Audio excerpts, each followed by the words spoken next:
அரங்கத்திலும் மேடையிலும் நிறைந்திருக்கும் அனைவருக்கும் என் அன்பு வணக்கம்.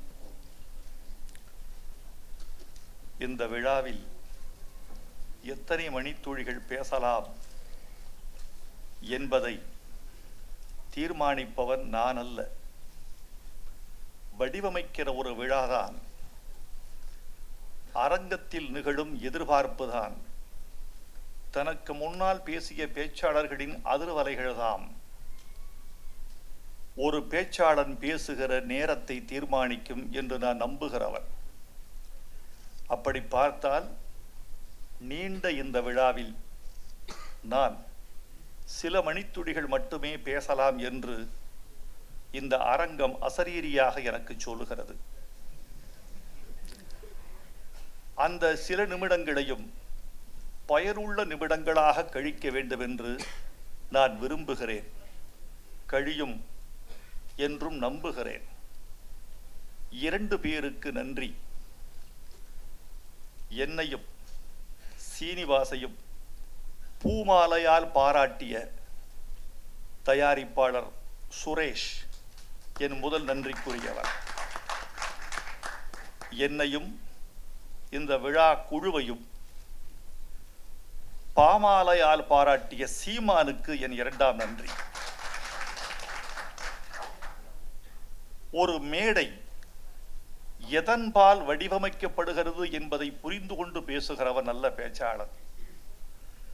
இந்த மேடையில் எல்லோரையும் வாழ்த்துவது மட்டும்தான் தர்மம் என்பதை புரிந்து கொண்ட சீமான் தன் இதயத்தின் ஆழத்திலிருந்து பேசியிருக்கிறார். அவர் பேசிய போது தொனியில் இருந்து கவனித்தேன். தொனி சொல்லும் ஒரு மனிதன் தொண்டையிலிருந்து பேசுகிறானா, உதட்டிலிருந்து பேசுகிறானா, நாவிலிருந்து பேசுகிறானா என்று.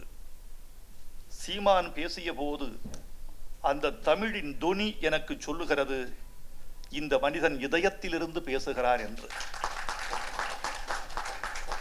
அந்த அன்பு நெகிழ வைக்கிறது. எத்தனையோ விழாக்களுக்கு போகிறோம். இந்த பாட்டு வெளியீட்டு விழாவுக்கு பாட்டு எழுதிய வைரமுத்து என்று சொல்லுவதோடு அவர்கள் நிறுத்திக் கொள்கிறார்கள் என்பதில் நான் வருத்தப்படுவதில்லை. ஏனென்றால் அதற்கு மேல் பேச ஆரம்பித்தால் பாட்டு வரிகளை தப்பாக சொல்வார்கள் என்று எனக்கு தெரியும். அதனால் என் பெயரோடு நிறுத்திக் கொள்வது உசிதம், உத்தமம், தமிழுக்கு செய்கிற தொண்டு என்று நான் கருதி கொள்வேன். ஆனால் இங்கே சீமான் பேசிய பொழுது, எல்லா இலக்கியத்திலிருந்தும் எடுத்து காட்டிய பொழுது, நானே என் படைப்புகளை ஒரு மீள்பார்வை பார்க்கக்கூடிய நிலைமைக்கு தள்ளப்பட்டேன். நன்றி சீமான். சுரேஷ், இனிமேல் எல்லா பாட்டு வெளியீட்டு விழாவுக்கும் சீமான் வந்தே ஆக வேண்டும் என்று ஒரு கட்டாயத்தை நீங்கள் ஏற்படுத்திவிட வேண்டும். பூமாலை அணிவித்தீர்கள் எனக்கும் சீனிவாசுக்கும். பெரிய மாலை, தோள்கள் சுமப்பதற்கு எங்களுக்கு வலிமை இல்லை. அதை சுமந்து வருவதற்கு 2 பேர் வந்தார்கள். பேரறிஞர் அண்ணா ஒரு முறை மேடையிலே பேச போனார். அங்கிருந்து ராட்சச மாலையை சுமந்து வந்தார்கள். அண்ணா பார்த்ததும் நடுங்கி விட்டார். 2 அடி பின்னுக்கு போய்விட்டார். அவர் உயரம் குறைவு என்பதும் உங்களுக்கு தெரியும். 4 பேர் தூக்கி வந்த மாலையை தோளில் தொட்டு எடுத்துக்கொண்டு போய்விட்டார்கள். மாலையிட்டு முடித்த பிறகு அண்ணா மேடைக்கு வந்தார்.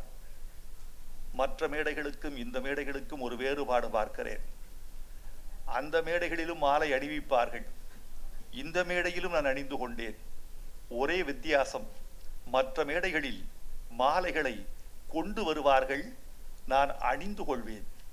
இந்த மேடையில் மாலையை சுமந்து வந்தார்கள், நான் புகுந்து கொண்டேன்.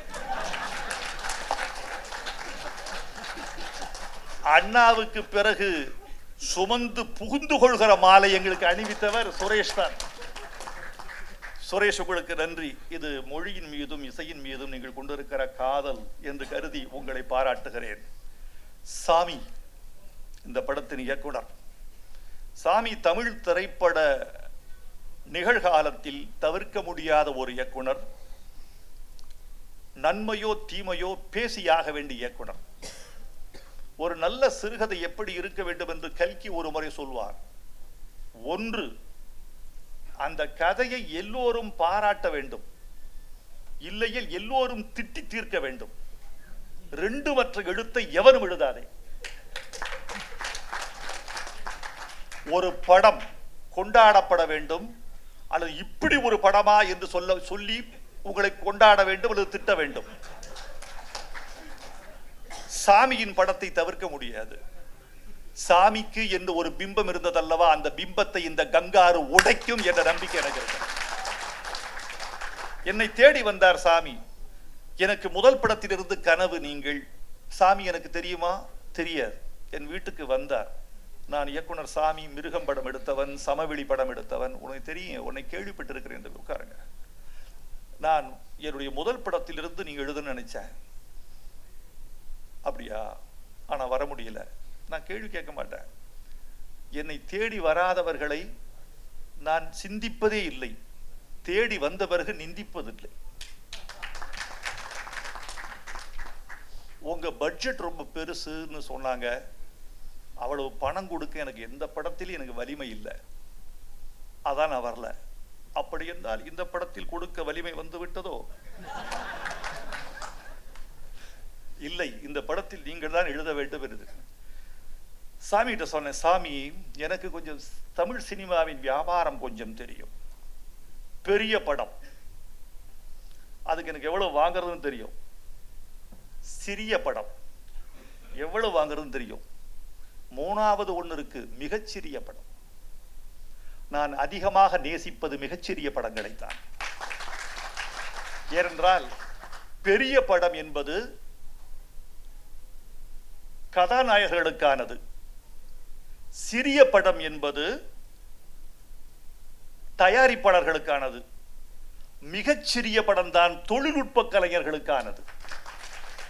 நான் தொழில்நுட்ப கலைஞராக இருக்கவே ஆசைப்படுகிறேன். பணம் ஒன்றும் எனக்கு தெரியும். இந்த படத்துக்கு பிசினஸ் எனக்கு தெரியாதா? ஃபர்ஸ்ட் காப்பி என்ன ஆகுன்னு தெரியும். இதில் சில பேர் மறைப்பார்கள். சினிமாவில் மறைப்பதற்கு ஒன்றும் இல்லை. கர்ப்பமும் பட்ஜெட்டும் மறைக்க முடியாது, ரெண்டுமே தெரியும். சரி, எனக்கு இது போதும், அவ்வளவுதான். ஆனால் இந்த படத்தினுடைய பாடல்களை ரஜினிகாந்த் அவர்களுக்கும் கமலஹாசனுக்கும் மணிரத்னத்துக்கும் சங்கருக்கும் எழுதுகிற அதே உயரத்தில் தான் எழுதியிருக்கிறேனே தவிர பணத்திற்காக எழுதுவதல்ல. ஏனென்றால் படத்தில் வருவது என் பெயர். என் பெயருக்கு நான் உண்மையாக இருக்க வேண்டும். அந்த பெயருக்கு பின்னால் என் வவுச்சர் வரப்போறதில்லை, என் பெயர் மட்டும்தான் வரும். அந்த பெயருக்கு தமிழ்நாட்டு மக்கள் ஒரு நம்பிக்கை வைத்திருக்கிறார்கள். அந்த நம்பிக்கையை இறுதி மூச்சு வரை நான் காப்பாற்றுவேன் என்ற உத்தரவாதத்தை உங்களுக்கு கொடுக்கிறேன். சாமி நல்ல கதை பண்ணியிருக்கார். ஒரு அற்புதமான கதை. ஒரு அண்ணன் தங்கை பாசத்தை வைத்து எடுக்கப்பட்ட உன்னதமான கதை. அதான் சொல்லுவேன், நீங்க படம் பார்த்து அறிந்து கொள்ளுங்கள். சுரேஷ், உங்களுக்கு நிறைய தடைகள் இருக்கலாம், தடைகளை தாண்டிவதுதான் வாழ்க்கை. எப்பவுமே ஒரு சொல்லுவாங்க, ரெண்டு தென்னை மரம் இருக்கு. ஒரு தென்னை மரம் நேரா இருக்கு, இன்னொரு தென்னை மரம் வளைஞ்சு இருக்கு. எந்த தென்னை மரம் மனசை கவரும்னு கேட்டாங்க. ஒருத்தன் சொன்னா நேர இருக்கிற தென்னை மரம் தான். போய் நேர இருக்க தென்னை மரத்தில் மனசு நேரே சென்று வழிக்கு மேலே போய் விடுகிறது. வளைந்திருக்கிற தென்னை மரத்தில் தான் ஒவ்வொரு வளைவிலும் மனசு உட்கார்ந்து உட்கார்ந்து உட்கார்ந்து போகிறது. தடை இருக்கிற வாழ்க்கையில் தான் வாழ்க்கை சுவைத்து சுவைத்து திளைத்து திளைத்து மகிழ்ந்து மகிழ்ந்து நெகிழ்ந்து நெகிழ்ந்து உழைத்து உழைத்து திளைத்து திளைத்து வாழ்க்கை முன்னேறுகிறது. எனவே தடைகளே இன்னும் கொஞ்சம் வா, துயரமே இன்னும் கொஞ்சம் வா. நான் இயற்கையை பார்த்து கேட்பேன், இயற்கையே எனக்கு இன்னும் கொஞ்சம் துன்பங்களையும் அதை வெற்றி கொள்ளும் திறமைகளையும் கொடு. துன்பமற்ற வாழ்க்கை ஒன்றுமில்லை. இது படத்துக்கு சில தடைகள் வந்தன. அந்த தடைதான் இந்த படத்துக்குரிய பெரிய ஒரு பெரிய ஊக்கம். அதை தாண்டி நீங்கள் வெற்றி பெறுவீர்கள். சாமி, சுரேஷ் கூட்டணி, சீனிவாஸ் கூட்டணி திருப்பி ஒரு படம் செய்ய வேண்டும், திருப்பி தொடர்ந்து படங்கள் செய்ய வேண்டும் என்று ஆசைப்படுகிறேன். தம்பி சிபி இங்கே பேசுகிற போது ஒரு சொல்லிவிட்டு போறார், கங்காரு அது குட்டியை வச்சிருக்கோம் மையத்துல, மிக உயரத்திற்கு குதிக்கும். 2 கேரக்டர் சொன்னாரு. 3வது கேரக்டர் தான் முக்கியமான கேரக்டர் கங்காருக்கு. எவ்வளவு உயரம் குதிச்சாலும் குட்டியை கீழே விட்டுறது. அந்த மாதிரி நீங்க எவ்வளவு உயரம் போனாலும் இந்த குழுவை மறந்து விடாதீர்கள் என்று உங்களை நான் கேட்டுக்கொள்கிறேன். சீனிவாசை பற்றி சொல்லி என் நிறைவுக்கு வர வேண்டும் என்று ஆசைப்படுகிறேன். சீனிவாஸ் ஒரு அழகான பாடகர். அழகானங்கிறத நீங்க அடிக்கோடிட்டுக் கொள்ளலாம். ஒரு அழகான பாடகர், மென்மையானவர். சீனிவாஸ் இன்றைக்கு கலைஞனாக இருப்பதற்கு காரணமே ரசிகன். இன்னைக்கு சீமான் இங்க பேசுற போது, சீமான் ஏன் இந்த இளமையா இருக்காரு ஏன் தெரியுமா? எல்லாரையும் வாழ்த்துறவன் இளமையா இருப்பான், ரசிக்கிறவன் இளமையாக இருப்பான். சூரியன் ரொம்ப பழையது, சூரியோதயம் நித்தம் புதியது. சந்திரன் ரொம்ப பழையது, சந்திரோதயம் நித்தம் புதியது. பூங்கொடி மிக பழையது, பூ அன்றாடம் புதியது. வாழ்க்கை அப்படித்தான், ஒவ்வொரு சனமும் புதியது. அந்த புதிதை ரசிக்க வேண்டும். அவர் மேற்கோள் காட்ட காட்ட அடடா நம்ம மறந்து போறதெல்லாம் சொல்றாரே சீமான். நான் சின்ன வயசுல தேடி தேடி படிச்சிருக்கேன். தென்றல் நடந்து வருது. தென்றல் எப்படி வருது? மென்மையாக வருகிறது. அந்த மென்மையாக வருகிற தென்றலை வடக்கே இருந்து வருவது வாடை, தெற்கே இருந்து வருவது தென்றல், கிழக்கே இருந்து வருவது கொண்டல், மேற்கே இருந்து வருவது கோடை. இது 4 வகையாக காற்றை தமிழன் பிரித்தான். இந்த தென்றல் மட்டும் ஏன் வச்சான்னா, தென்றல் உட்கார்ந்து போகும், உங்களை தடவி கொண்டு போகும், கடந்து போகிற போது நலம் விசாரித்து விட்டு போகும், சட்டைக்குள் கொஞ்ச நேரம் சடுகுடுபாடி விட்டு போகும், நெற்றியின் வேர்வையை தொட்டு துடைத்து விட்டு போகும், காது மடல்களை வருடி விட்டு போகும், நரம்புகளை மெல்ல வீணை மீட்டு போகும், உங்கள் கண்களை ஒற்றி எடுத்து விட்டு போகும் தென்றல். இந்த தென்றல் எப்படி வருதுன்னு சொன்னா தெரியுமா? பணக்கார வீட்டு கர்ப்பிணியை போல பைய வந்தது தென்றல். நம்ம உழைக்கும் பெண்கள் பாத்தீங்கன்னா வயல்வெளியில தான் பிரசவமே பண்ணுவான். இவன் நான் நாத்திரிட்ட போது பிறந்தவன், இவ நான் களை எடுத்த போது பிறந்தவ, இவ நெல்லு குத்திட்டு போது வீட்டுக்குள்ள போய் போத்த இந்த பையனை. இது உழைக்கும் மக்கள். உழைக்கும் மக்களுக்கு சிசேரியன் கிடையாது. அவளுக்கு எதுக்கு சிசேரியன்? உழைக்கும் பெண்ணுக்கு. அவள் தன்னை தானே வடிவமைத்துக் கொள்கிறாள். தன் பிள்ளையை தானே வெளியெடுத்து போட்டவள் தான் கருவாச்சியில் எழுதியிருக்கேன். ஆனா பணக்கார வீட்டுல அம்மா பக்குவம், அம்மா பக்குவம். இதான் சிசேரியன். பணக்கார வீட்டு கர்ப்பிணியை போல பைய வந்தது தென்றல். இதெல்லாம் சின்ன வயசுல படிச்சு ரசிச்சது. இன்னும் சொல்லும் போது அவ்வளவு ஆசையா இருக்கு. அவள் அழகி என்ன சொல்லுவீங்க? அவள் அழகி. அவளை படைத்து விட்டு பிரம்மன் சென்று குளத்திலே கை கழுவி கொண்டான். தாமரை பூக்கள் பூத்தன மிச்சத்துல. அவளை படைத்த மிச்சத்துல டஸ்ட்ல தாமரை பூ பூத்துச்சு. அவ எப்படி? அதான் நான் எப்படிங்கிறதுக்குள்ள அங்க எப்படி நான் பாருங்க. அதான் கவிதை. மேடை ஒருத்தர் பேசிட்டு இருக்கான். அவள் கண்களிலே அஞ்சனபாரம், கூந்தலிலே பூபாரம், நெஞ்சினிலே தனபாரம்னா கீழே ஒருத்த அபாரம்னா.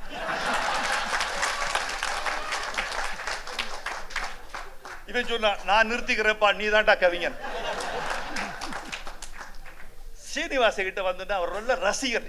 எப்படிப்பட்ட ரசிகன் தெரியுமா? எல்லாரையும் நேசிப்பான். கேவி மகாதேவன் பாட்டை சொல்லுங்க, துடிச்சிருவான் அந்த ஆளு. இளையராஜா பாட்டு சொல்லுங்க, துடிச்சிருவார் அந்த ஆளு. இந்த நேரத்தில் தோழர்களே, இந்த நல்ல சபை, அற்புதமான ஆட்கள், அற்புதமான பத்திரிகையாளர்கள், தோழர்கள், இந்த நேரத்தில் நான் ஒரு செய்தியை சொல்ல வேண்டும் என்று ஆசைப்படுகிறேன்.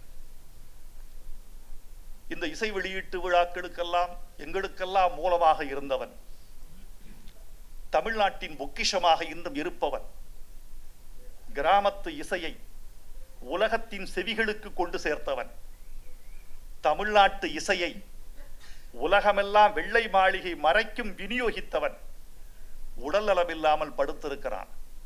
அந்த மகா கலைஞன் முழு நலம் பெற்று இன்னும் 30 ஆண்டுகளுக்கு இசையமைக்க இந்த சபையின் சார்பில் நான் என் வாழ்த்துக்களை தெரிவித்துக் கொள்கிறேன்.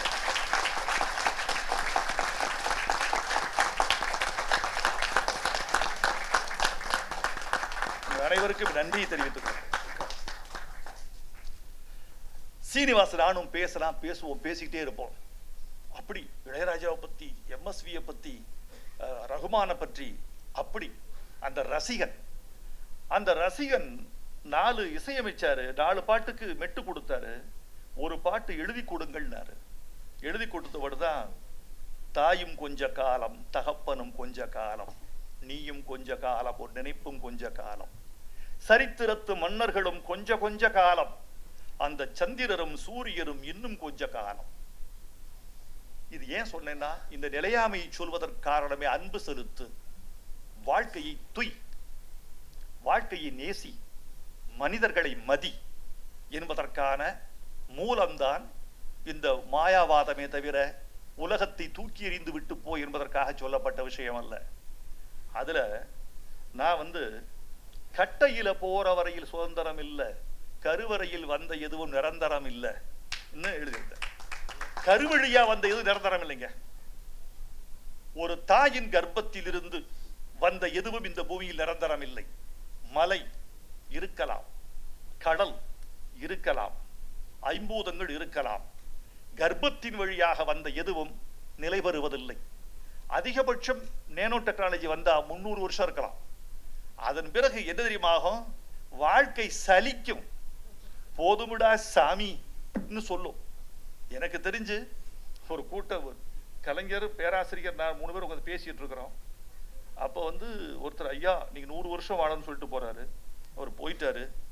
பேராசிரியரும் கலைஞரும் பேசினா இருக்கும்போது பேசுறாங்க, என்ன பேராசிரியர் 100 வருஷம் வாழுங்கன்னு சொல்லிட்டு போயிட்டாருங்க, இதுவரைக்கும் இருக்கிறதே சிரமம் நமக்கு தானே தெரியும். அதான் உண்மை. 300 ஆண்டுகள் மனிதன் வாழ நினைக்கலாம், வாழ்க்கை சலிக்கும். நான் எழுதியிருக்கேன், சுடுகாடு வரை நடந்து போக சக்தி உள்ள போதே செத்துப்போ ஜனகணமனு எழுதியிருக்கேன். உன்னை யாரும் தூக்கிட்டு போக கூடாது. என்னைக்கு பாத்ரூமுக்கு ஒரு தோலை புடிச்சிட்டு போறவன் புடிச்சிருச்சு கதை. அது வரைக்கும் சுயமாக நீர் கழிக்க, சுயமாய் குளிக்க, எது வரைக்கும் தெரியுமா ஹெல்த் நல்லா இருக்கும்? டெஸ்ட் பண்ணி பாருங்க. படுக்கையில் நீங்கள் படுத்திருக்கும் போது உங்கள் இஷ்டத்துக்கு புரண்டு படுக்கிற காலம் வரைக்கும் சுடல் நல்லா இருக்கும். குளிக்கும் போது உங்கள் உறுப்பின் எல்லா பாகங்களையும் நீங்களே தேய்த்து குளிக்கிற வரைக்கும் உடல் நல்லா இருக்கும். இவ்வளவுதான். இதுதான் சின்ன சோதனை. அவ்வளவுதான். இதை எழுதியிருந்தேன். ஆனா சீனிவாசன் என்ன புத்திசாலி பாருங்க, இசையமைச்ச புத்திசாலி பாருங்க. நான் கடைசியில் எழுதியிருந்தேன்ல, கட்டையில போற வரையில் சுதந்திரம் இல்லை, கருவழியா வந்த எதுவும் நிரந்தரம் இல்லை. இது பல்லவிக்கு கடைசியா வச்சிருந்தேன். புத்திசாலி அந்த 2 வரி எடுத்து மேல தூக்கி போட்டாரு.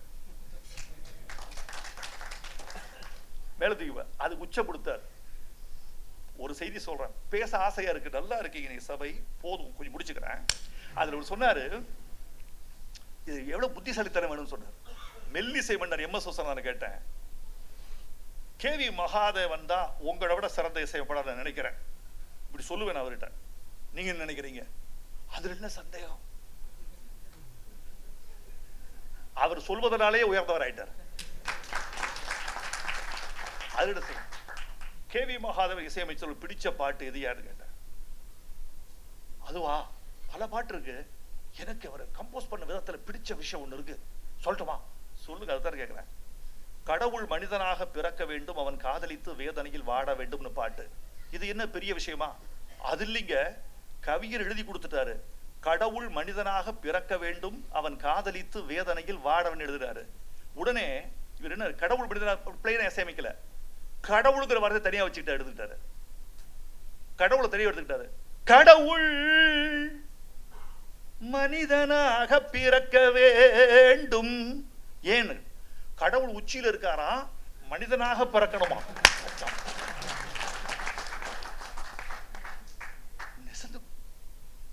அப்பா, எவ்வளவு நுட்பம்! ஒரு இசையமைப்பாளனுக்கு மொழியறிவு இருந்தால்தான் இசைக்கு அவன் நீதி செய்ய முடியும், தமிழுக்கு தர்மம் காக்க முடியும். அந்த இசை அறிவு இருக்கு. கட்டையில முதல்ல தூக்கி ஒரு சாமியார் பாடுற மாதிரி வச்சாரு, அதை உயரத்துல வச்சாரு, அது மாதிரி கீழே கொண்டு வந்தாரு. இந்த பாட்டு நீங்கள் பாடலை கேட்பதற்கு நீங்கள் பரபரப்பான வாழ்க்கையில் இருக்கிறோம் அல்ல வராம, நீங்க தயவு செய்து இலக்கியமோ சீமான் மாதிரி ரசிக்கணும். இலக்கியமோ பாடலோ கலையோ ஓவியமோ நுண்கலையோ எதுவோ நீங்கள் அந்த வேறு வரைக்கும் போய் ரசிச்சாதான் வாழ்க்கை முழுமையாகிறது. நம்மை பூரணம் செய்யத்தான் கலை பிறந்தது. மனிதன் குறைவுடையவன், இவன் ஒரு குறை பிறவி. இவனுக்கு எவ்வளவு தெரியும்? மிக கொஞ்சம் தெரியும். இந்த கொஞ்சம் தெரிந்த இவனுக்கு வெற்று பாத்திரமாக இருதயம் வெற்று அப்படி வெறுமையாக இருக்கிறது. அந்த வெற்று பாத்திரமாக இதயத்தை பூரணம் செய்ய வந்ததுதான் கலை, கவிதை, இசை, பாட்டு, ஓவியம். ஆணுக்கு பெண், பெண்ணுக்கு ஆண், பூவுக்கு வண்டு, வண்டுக்கு பூ, தண்ணீருக்கு மீன், மீனுக்கு தண்ணீர் எல்லாம்.